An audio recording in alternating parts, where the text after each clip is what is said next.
Hey everyone. Okay, so today we're talking about, do you want to understand how to manifest on purpose, or do you want to keep doing it inconsistently and haphazardly? So stay tuned, you don't want to miss this.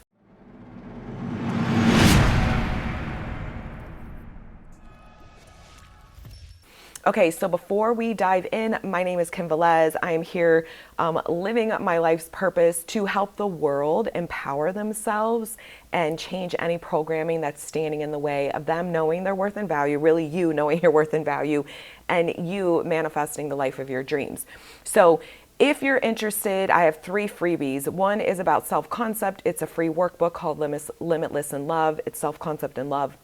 The other one is a video training on if you're struggling manifesting your specific person. It's really good. I highly suggest it. And the third one is for anyone who's wanting to go into online business or is already in an online business, or maybe you have a business that's not online. I mean, it's all about the mindset. It doesn't matter if your business is online or brick and mortar. I've done both. So I have a really good 33-minute video below as well for free that really supports you if you're not manifesting in the level of success, or maybe you just started and you're like, you know what, I want to make sure I'm thinking the right things. That will help you as well, because it's what I've gone through myself and noticed and observed in my own process of not only manifesting success as an online coach, but when I was a therapist and doing private practice. So all of that is below. Okay. So let's talk about this. Manifesting on purpose is really important to understand, because this is what law of assumption is about. And when I was growing up, I'm in my 40s. So when I was growing up, we didn't have the internet access like we have now. There was no Google, there was no YouTube, there was no TikTok, there was no social media whatsoever. I think there was Facebook was just starting, but not when I was growing up. It was when I was in adulthood. And even MySpace, I can't remember when MySpace started, but MySpace wasn't really for information like Google or anything. So I was very limited to the access that I could receive. So I wasn't, I was limited to whatever was being around my local community, or what was being aired on the radio, or basically, what was in the newspaper or magazines, or just things that's how the media, that's how we received our information in that time period. So when I learned of law of attraction and The Secret and things like that, it was very limited, right? It only gave us part of the truth. It did not give us the whole picture.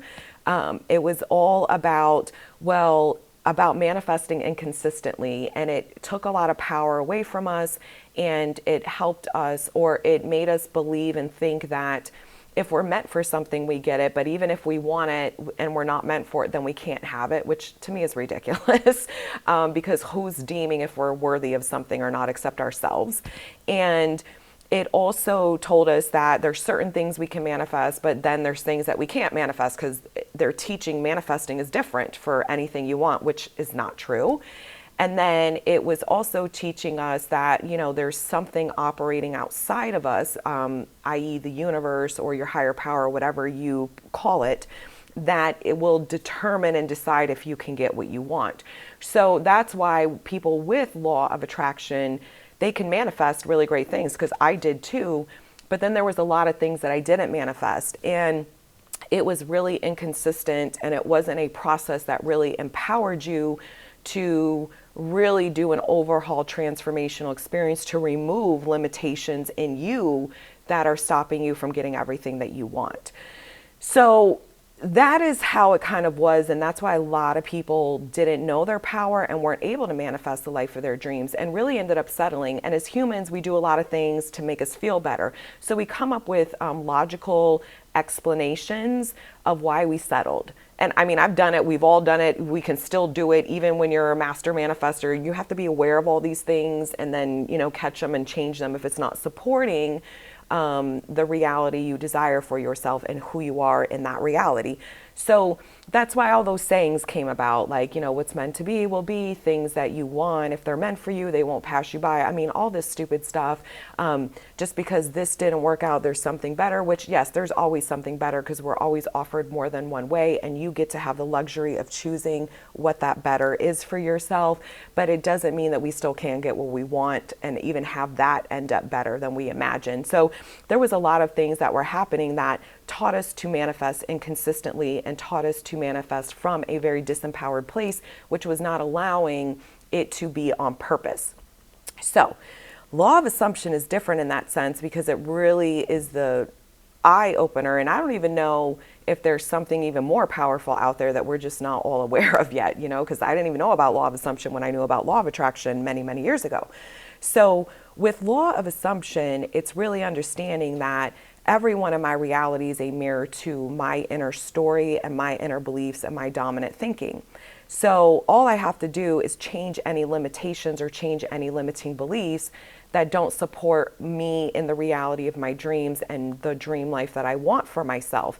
And that's why you persist, because there's a reprogramming for certain things in certain individuals that will require the repetition to create a new belief system. Because when we start affirming and manifesting on purpose, consciously, we're choosing, you're purposefully choosing thoughts, you're purposefully choosing words, you're purposefully, I can't even talk, you're purposefully choosing a new belief system for yourself. But just because you want this, just because you're like, okay, this is what I'm choosing for myself, it doesn't mean we believe it yet, because we're still conditioned and primed and have a pattern that's a habit now of thinking thousands of thoughts a certain way, seeing things a certain way, and then feeling things a certain way, and then manifesting it and experiencing it through our five senses a certain way.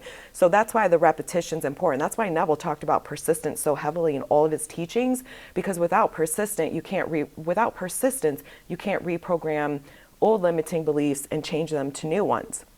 So it's really important to, if you want to learn how to manifest on purpose, it's being aware of what's in your mind and then paying attention, observing your thoughts that are going to show up on a daily basis that do not support your new story, that do not support the new you. And choosing purposefully, no, we're not going to think that right now, and interrupt it. We're going to think this instead.